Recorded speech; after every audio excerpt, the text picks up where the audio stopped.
बोला बोला बाबा भोलेनाथ की। कौशल्या फिल्म्स अस्थामा अस्थामा की बड़ा परेशान से सुना सबकी भेलई मोरे लाला नमा की भेलई मोरे लाला नमा। मिक्स बाय बाबा स्टार बाबा स्टार। भोला जी के कृपा से पूरा भेलै सपनमा। भोला जी के कृपा से पूरा भेलै सपनमा। की बड़ा परेशान से सुना सखी भेलै मोरे लाला नमा। की बड़ा परेशान से सुना सखी भेलै मोरे लाला नमा। भोला जी के कृपा से पूरा भेलै सपनमा। भोला जी के कृपा से पूरा भेलै सपनमा। की बड़ा परेशान से सुना सखी भेलै मोरे लाला नमा। की बड़ा परेशान से सुना सखी भेलै मोरे लाला नमा। कौशल्या फिल्म्स अस्थामा अस्थामा की बड़ा परेशान से सुना सखी भेलै मोरे लाला नमा। की भेलै मोरे लाला नमा। मिक्स बाय बाबा स्टार बाबा स्टार।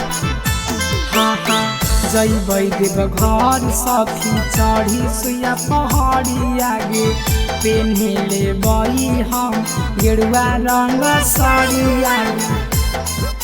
सुन जैबै देव घर सखी चढ़ी सुया पहाड़ी आगे पेन्हेले बई हम गेरुआ रंग साड़ी आगे।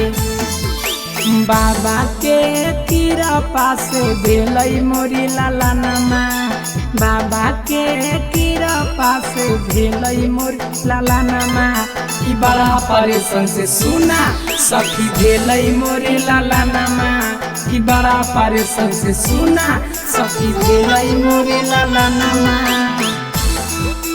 कौशल्या फिल्म्स अस्थामा अस्थामा की बड़ा परेशान से सुना सखी भेलै मोरे लाला नमा। की भेलै मोरे लाला नमा। मिक्स बाय बाबा स्टार बाबा स्टार। बाबा आसाटार पिया के लेके जैबै संगवागे साथे में रहतै हमरा कुंदन दे बारा लागे।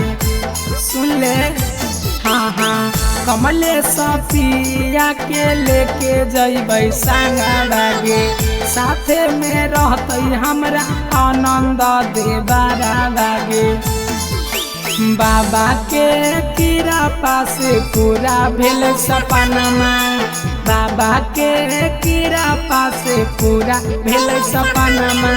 की बड़ा परेशान से सुना सखी भेलै मोरी लाला नमा। की बड़ा परेशान से सुना सखी भेलै मोरी लाला नमा।